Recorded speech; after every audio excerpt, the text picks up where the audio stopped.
we slowly in the process of preparing walls to put our underlayment, to put our tile backer.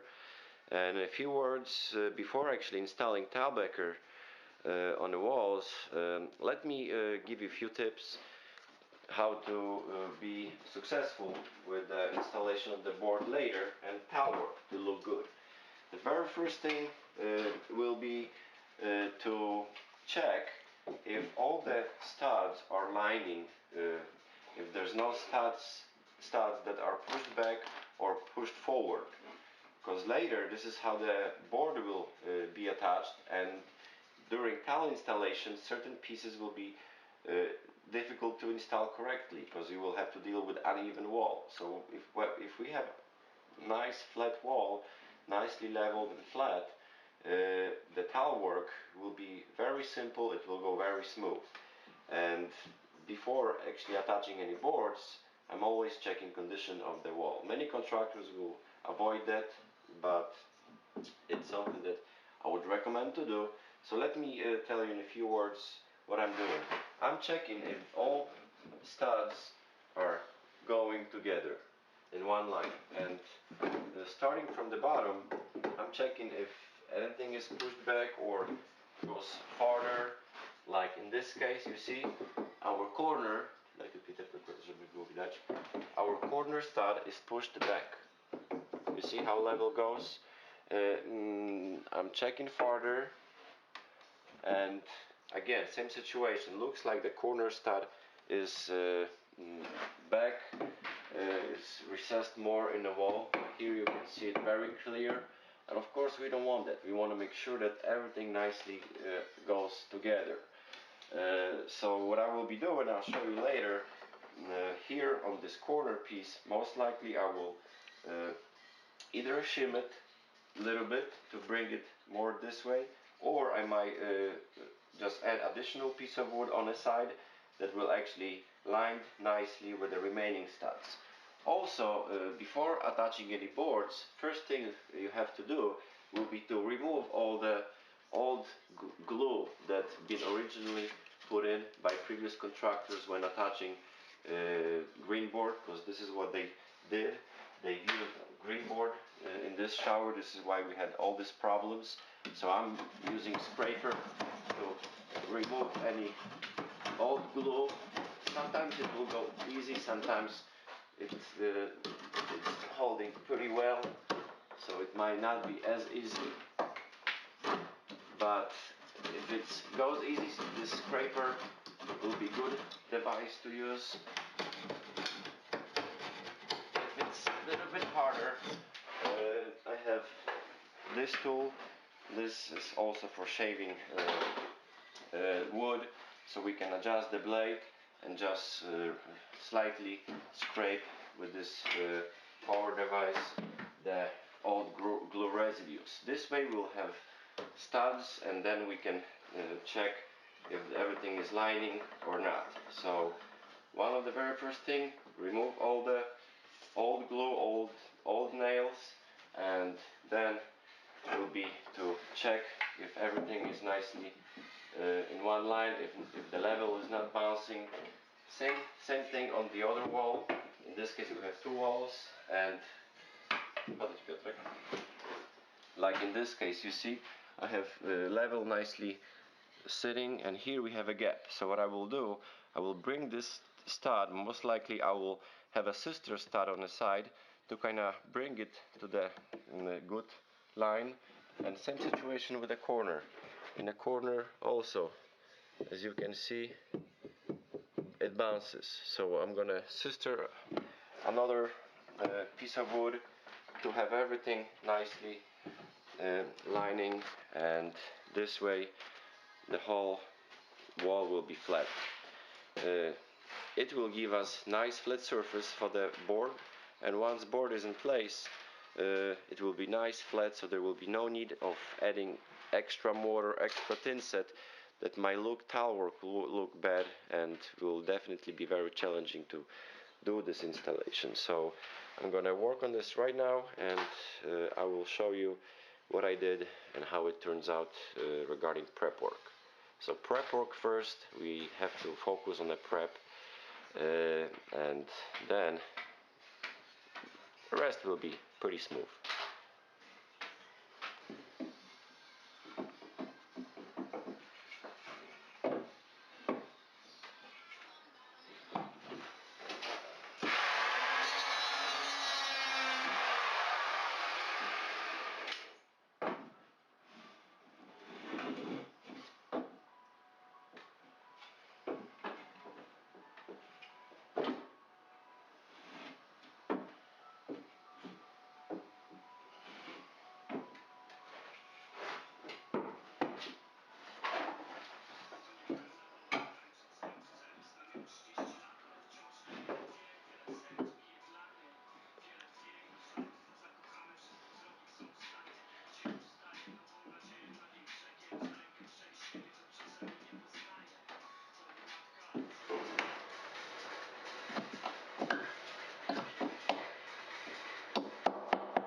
Alright, so another important thing when preparing walls to put our tile-backer, our underlayment, is to make sure that the studs are actually holding well in place.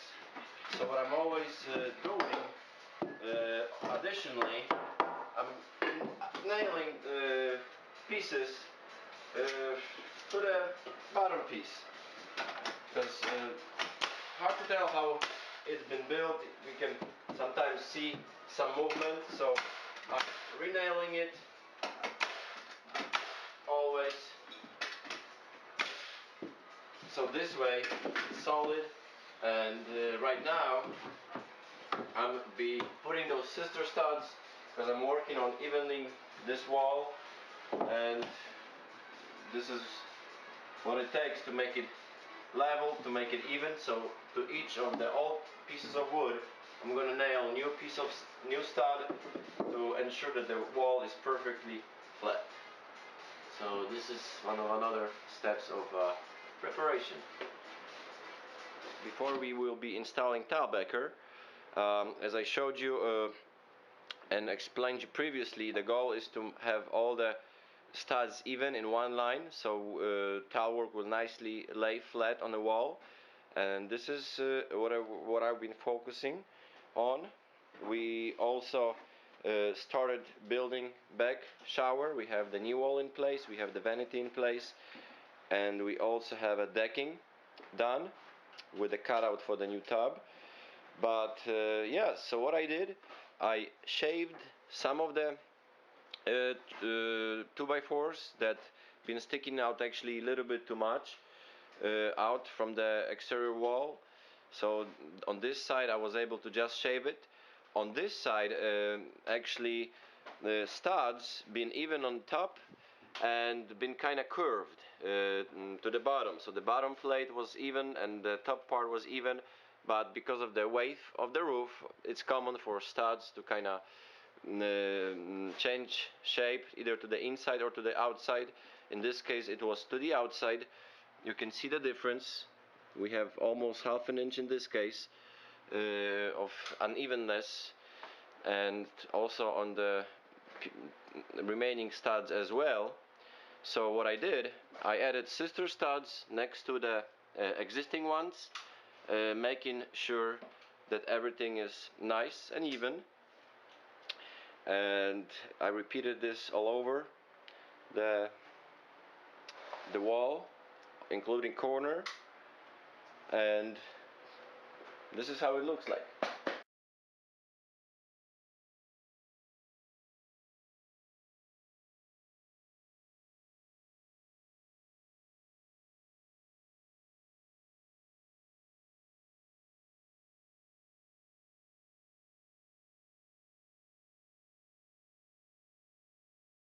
We got to the point where we have all the prep work done. We've leveled and evened our walls. Just so you see, of course the goal is always, if we can, to have everything leveled, and this is what you can see right now. This is what I was able to achieve. Sometimes it's not doable, so we pretty much have to follow the entire wall of the house. If it's kind of leaning to one direction, later the glass will be just customly cut to this small unevenness. Because doing custom work, custom shower door, it can be customly measured to even uneven wall if it's kind of going in certain direction. But in this case, my goal was to level everything, and this is what we achieved. So all the work is pretty much ready for us to put underlayment. I just replaced the valve. We did color shower valve, and this is how it looks like right now. You've probably seen the older one, but this is the color one. It's been already soldered and it's in working condition. You can see how I'm replacing shower valve in one of my other videos. I have A to Z project on this part, how to do that. And also, if you will browse my other videos, you will see how I'm framing built-in niche, how this part of the job is always done. So this is just so you know. But here we're pretty much ready. We have new drain, we have all the framing done. The next step for me will be to do a little bit of this pre-sloping in the corners and against the wall, so there will be no water actually remaining in those sections. Install shower pen liner, and after I'll be done with this part, I will be installing boards on the walls. So this is how it looks right now. So let me move forward with the shower pen. I'm gonna make some different video maybe later about this part of the job. Here right now we're focusing on preparation and underlayment installation for the walk-in shower with a tiled shower floor.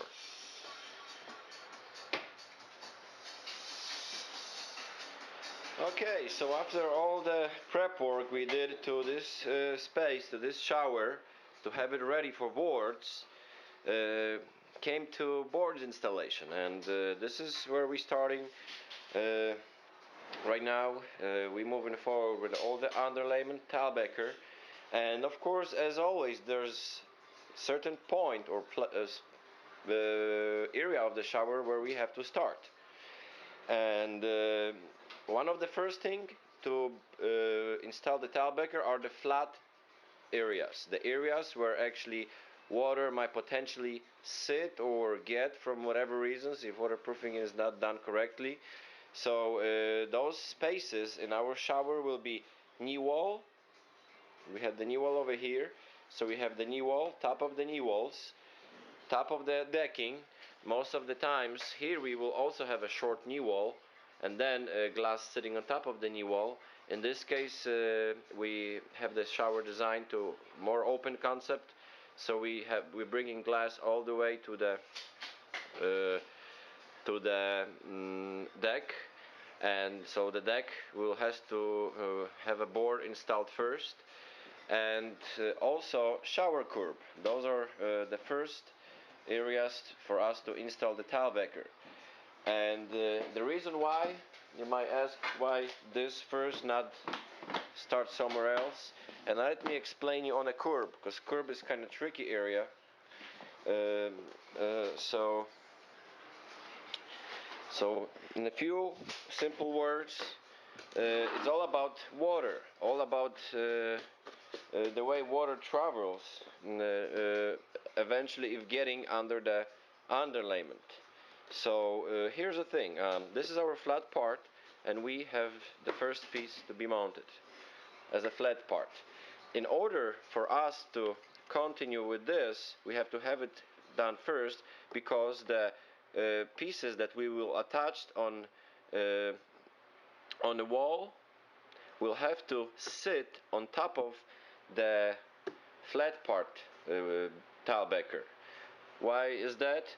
If from whatever reason water will get behind the tile and will get to our underlayment, it's going to travel here, and then it will come across the flat surface that continues under the board, so it will not travel automatically to the wood or to the area that is not waterproofed but will actually end up on a flat part, and if it's sloped, it will slope to the shower. Same situation over here. It's all about avoiding water getting and causing rot to the studs, to the wood that we have present, of course. So same situation here. If the water will be traveling through the cracked grout on the underlayment, it will end up here. So this is always goal. Same story with the tile installation. You see, what will be the biggest mistake if we do this part first and then we'll run the flat to the board. What will happen if water will get behind it and waterproofing is not going to be done correctly in this area? It will go directly to the under this piece of board and then to the wood. Here on a curb we have some pen liner which might help for quite some time, but on a flat part of the deck we do not have a shower pen liner. So of course, see, same situation here. Corners, this is where usually grout cracks. So here we will often notice movement and small cracking. So if it happens, water actually travels here and here versus other way, directly behind to this space. So assuming this part, the top of the knee walls goes first, or the decking, if we bring in glass all the way to the top deck, the flat part of the shower curb, and the flat part of the second knee wall if we have two knee walls. Also, in our case, we have a built-in niche. So in a built-in niche, the flat part will also go first. This is a little bit later. Starting from this because I will have here larger element, larger board present on this wall. So in order for me to be able to install it on top of this board, I have to have this one first. So I cannot just slide it later. I mean, we can try, but it's easier doing that way. You see that I already notched here a little bit, so the once I will be putting the board, this one will actually nicely slide all the way to the corner. You see? So it will go here and here. So we're gonna have rectangular notch in the tile backer, allowing us to nicely follow up the waterproofing rules. Of course, I will do additional waterproofing that you maybe already seen on one of my videos that I have, to prevent, even if we do it differently that I'm recommending, will still prevent from water damaging. So additional waterproofing will be something that we will do later. I will do a little bit on this clip. You can look at my other video. It's nicely presented over there step by step, how to install waterproofing membrane with a fiberglass mesh tape to secure those corners, those fragile points, the areas of the highest risk of water causing damage to the wood. But yeah, so the flat part will be first. You cannot, of course I will use screws, but you can also add thin set, add liquid nails to actually make it hold a little bit better to the decking, or just apply thin set mortar underneath. And another tip also here, you see this board sticks out actually farther than the wooden frame. Reason for that, you see, it will be flush here with this piece. So so any water that will penetrate the grout from whatever reasons, like I said, it might never happen if it's done correctly, will travel here and here, versus having this seam on the way and getting into this seam. So there's plenty of small things to consider and to remember to be successful when it comes to shower project. And not every contractor, I would say few contractors will follow up those rules, because most of the times those small things are the most time consuming, and a contractor would rather be in and out from the job versus spending time on something that you will never see, and then after a year or two you have a leak ready to happen. So be very careful, watch your contractor. If this is you, do whatever it takes, whatever you can to do it correctly. So let me follow up with the installation of those first elements, and I will continue in a few seconds. Okay, so I have the first part ready. I'm gonna apply a little bit of a liquid nails in this case. They should hold pretty well. This is new decking, so it's flat surface, but a little bit extra will be good. So this is the very first piece I'm starting from, and like I said, I'm gonna have it done being about 3/8 of an inch farther than the level of the deck to go on top of the piece that we're gonna install over here. I have this small piece to check if it goes all the way, and also to check if it's flush over here. For that part, and also for the shower, I'm always using either electron galvanized nails or exterior screws, so they will not get rusty if any moisture will get accidentally under the tile. So starting from the first piece,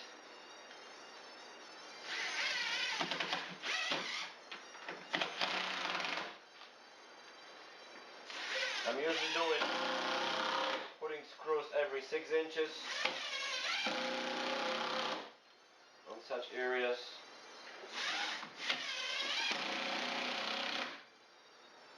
You can put as many screws as you want. Every 6, every 8, every 10 inches. It's all up to you how much money you want to spend on screws.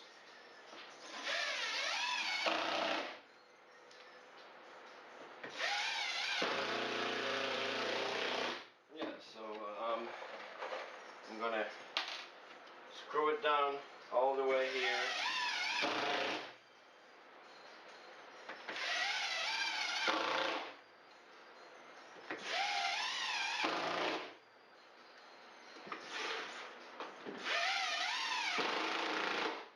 Same situation. We want to make sure that the first piece sticks out about 3/8 farther that way and that way. So if any water will travel on top of the board, not behind the board. And I already have pieces pre-cut, of course. And what I will use here, I'm going to use exterior screws and some galvanized nails to attach it.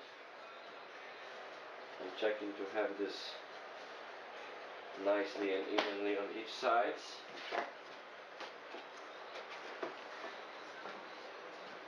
Inside will be more important than the outside, because inside always gets, of course, more water, because this is during the showering it will be continuously getting wet.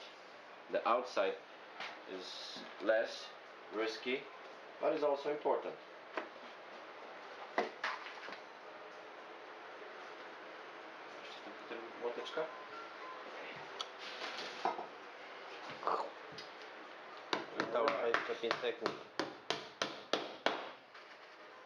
First,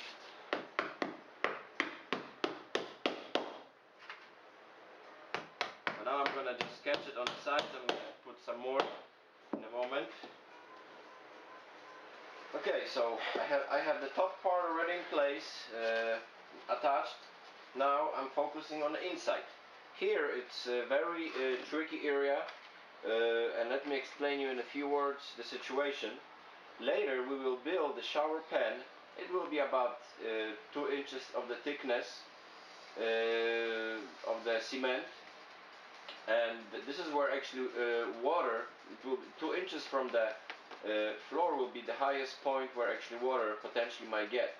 So when attaching the inside part, the goal is to attach it as high as we can.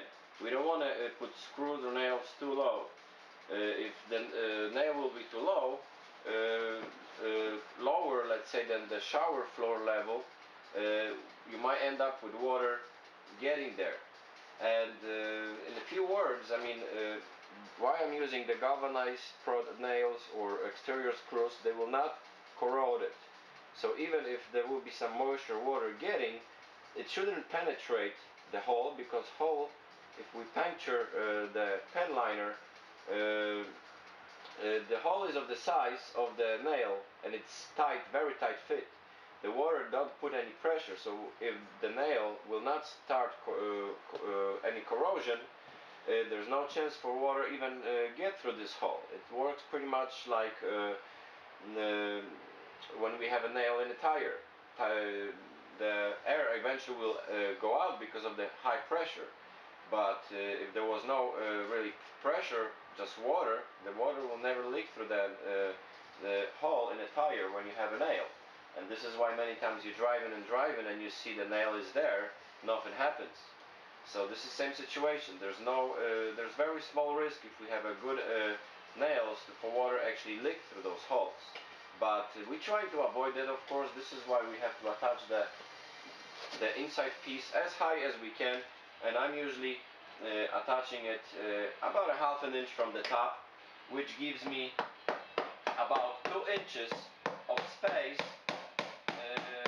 2 inches of separation between actually the level of the shower pen, where the water eventually gets, and where the hole is. So there's no chance in the world for water to build up that high. Plus, additionally, I will do waterproofing from the top, so water will not have an option. There will be any smallest chance for water to get from the top to all those nails and holes.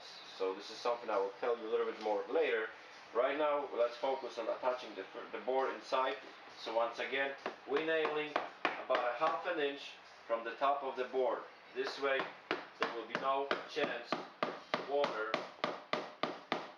to cause any damage. And remember, you want to use electro-galvanized nails or exterior screws that will not get corrosion, because over time there might be small amounts of moisture accessing this space, just the moisture, and if we have regular nails, steel nails or screws, they will get corrosion, and it's of course no good because they corrode and they're not gonna hold. So I'm gonna put about 5 to 6 nails, and later we'll do waterproofing that I have on my other video. I show you on this video how to especially focus on waterproofing the curb and maybe this flat part of the decking over here, because this is also a fragile area. The most fragile areas will be shower curb and this. So once the curb is done, I can move forward with this piece. I can move forward with this piece, and I can move forward with the piece over there that will also sit on the deck part. Here on the front, I'm waiting with this piece for now. The floor has to be done first, and later the board that will be on the front of the curb will go also on top of this board. So if there's any water dripping from the shower door, the water will actually, and penetrating from whatever reason grout, will travel that way, not that way to this seam. So there's a bunch of rules to follow to be successful. So those are those pieces. I'm going to work on it later. I'm going to work on the new wall later. I'm focusing right now on this wall. At this moment I am ready to attach this board, and I'm choosing this wall as a first versus, let's say, this one or this one, also from certain reasons. One reason for me is to see about the piece of wood where I can attach this block. And let's say, you see, if I will decide to install board first on this wall, I will end up with only half an inch where actually I can nail or screw down this board, which is not gonna really hold too well. Doing this one first, I have more space on this block, plus I have a double block over here, so it will be more durable. Also, here I have the corner of the pen liner that also is kind of bumped going in this direction. So it kind of pushes some pressure to the board. So if once I will have this pushed by this board, I'm gonna have this one actually also pushing it, so there will be no any movement between this board and this board. And because of the pen liner, it's not really flat. It's kind of an eighth of an inch of a difference just here when it folds. It might cause, like I said, some disfiguration in a board and eventually even some movement later. Of course, it will be attached to those blocks, but you see, if we follow all the rules, this shower will last. We cannot really cut any corners, and this is what I'm doing on my projects. And same situation here. I already have this figured, so this board will actually push this folded shower pen liner here, and I'm gonna have this one running right against this one. Also, this way I have more space. You see, I have this block over here and very little space over here, so same situation as the other corner. It's gonna hold way better if we have this one first. So this one, this will go first over here, and later the side piece and this side piece, or maybe this piece. Well, I will keep you updated on that part.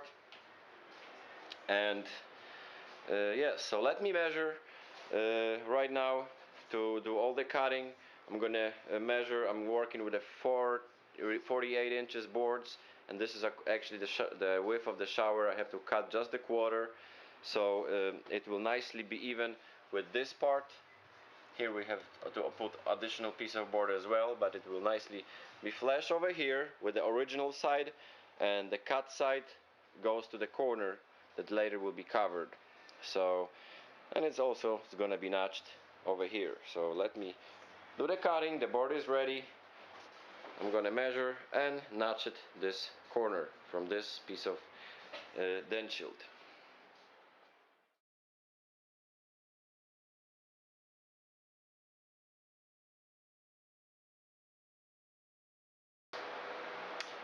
Okay, so what we've got here, I would like to take a few moments to explain you the situation, what's going on.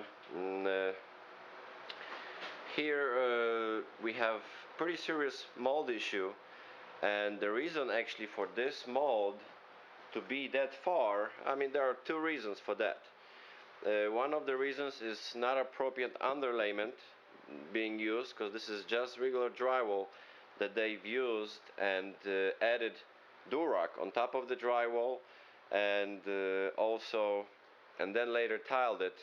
So what happened, we have all this mold that's been growing here for a long time on the drywall. What was done not correctly in this case was installing drywall, I mean a durock on top of this drywall. What happened, all of this, as you can see, goes to the inside of the shower.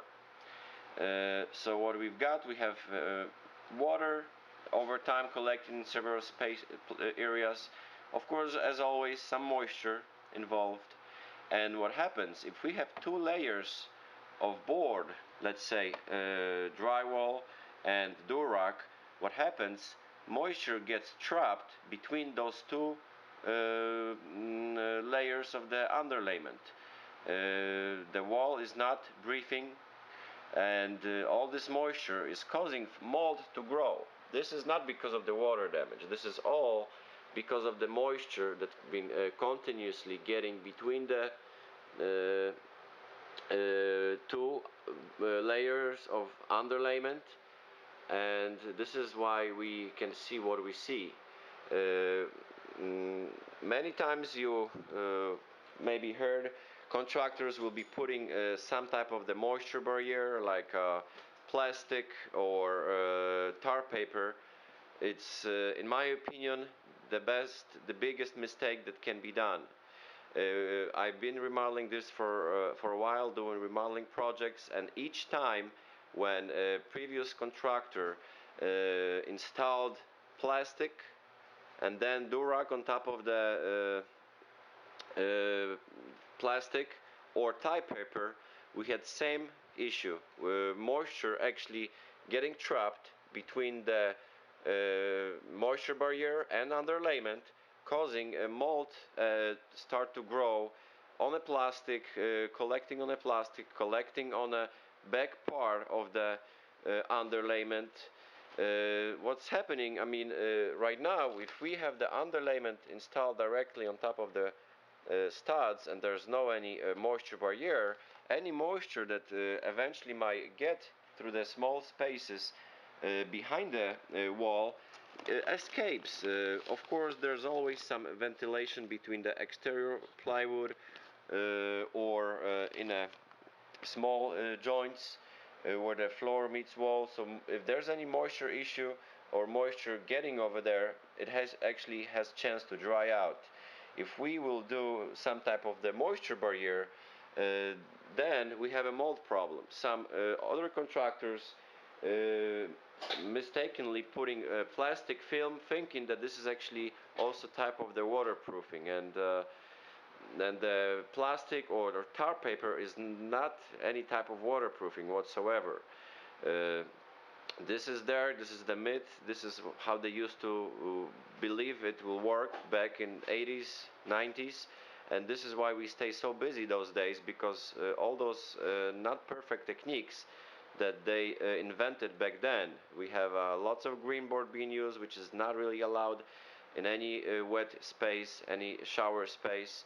We have those moisture barriers being installed, causing situations like you can see over here. The best way to go is what I'm showing you in this video. It's to actually install the underlayment that has a moisture barrier built in, so there's no any moisture that gets trapped. And the product that I'm using has a moisture barrier built into the product, and all I'm doing is pretty much applying additional waterproofing membrane on top of the nail holes or screw holes that I'm making, and it's ready to be tiled. If you're planning on using durock or Hardybacker or some other product, same situation. All you will have to do will be apply the membrane, waterproofing membrane, on the front of the surface, and this way there will be no any space for moisture to get trapped between the tar paper or plastic and then underlayment. So do not put any type of moisture barriers, especially plastic, behind your boards. It's nonsense, and it's causing all of that happened over here. And this is my opinion, because I'm specializing in remodeling, not new construction, so I know what failed over the years and what is working. So this is it. Alright, so I have my markings done. I'm using this type of equipment to do the cutting.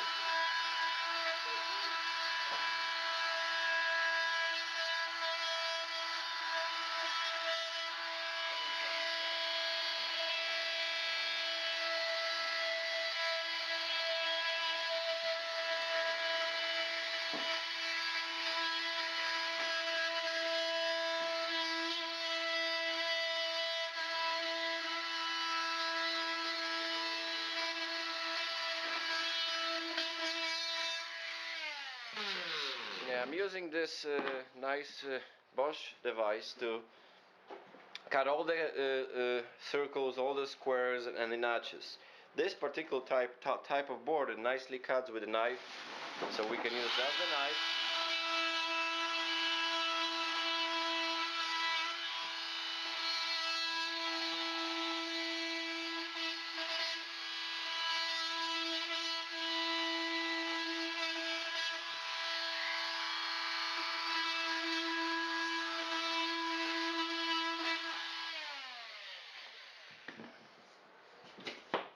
So this is our hole for the valve.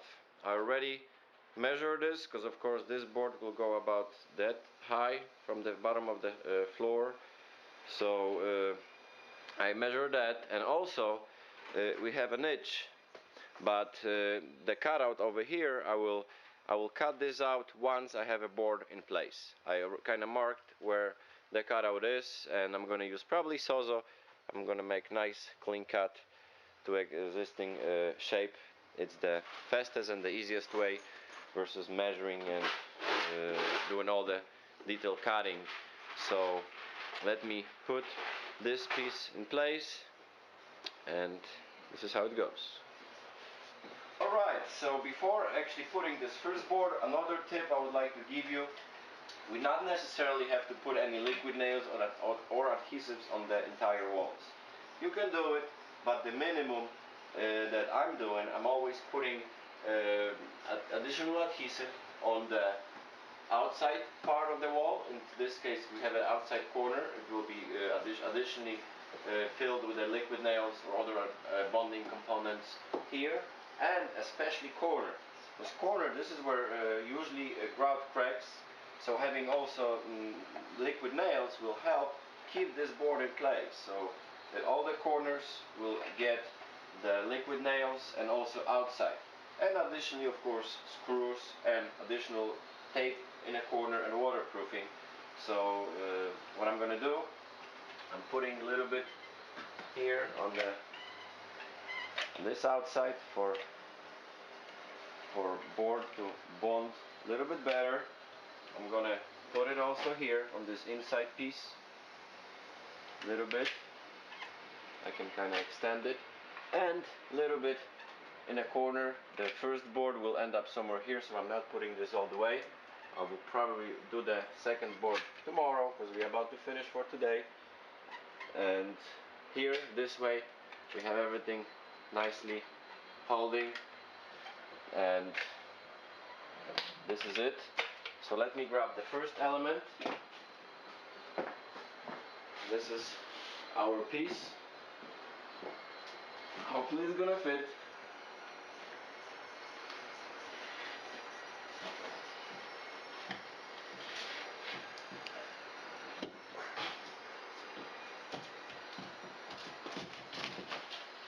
Okay, so I need Peter to help me. I was hoping to kind of show you by myself, but it was pretty tight fit because of this notched corner for this application. But we have the first board in place, and as I previously mentioned, it's nicely here. We have some liquid nails. Now I'm gonna put some screws to attach it, of course, in the corners on the bottom. Another thing is that, as you can see, I left some space on the bottom. We don't want shower mud on the floor to touch the board. This is another important rule. What happens over time, even if we have a board that is kind of water resistant or moisture resistant, this board might soak with the water at some point, and for certain products it discolorates the tile. Many times we can notice that the bottom row of the tiles has slightly darker color than the rest of the floor of the wall, and it's because the underlayment been done not correctly and it's wet continuously. So it can transfer this moisture to the surface of the tile, discolorating and the tile and the grout. So this is something I'll talk to you about a little bit more later. Right now, let me grab the screw gun, some screws, and attach this piece of underlayment nicely in place. So like I said, sometimes we need two people doing this type of work, depending. Most of the times one person will handle all work needed.